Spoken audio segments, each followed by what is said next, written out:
I'm really excited for Colton's opportunity to attempt to jump 7 Monster Jam trucks. Make sure when you put that truck in gear and you commit, you have to go full throttle or you're not gonna clear those 7 trucks and it's gonna be an ugly, crazy crash.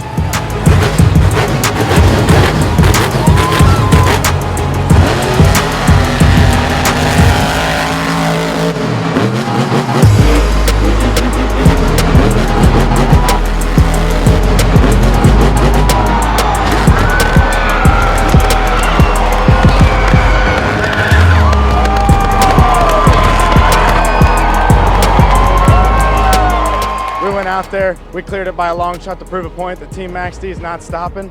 We want to keep going, we want to keep adding trucks and doing the craziest stuff.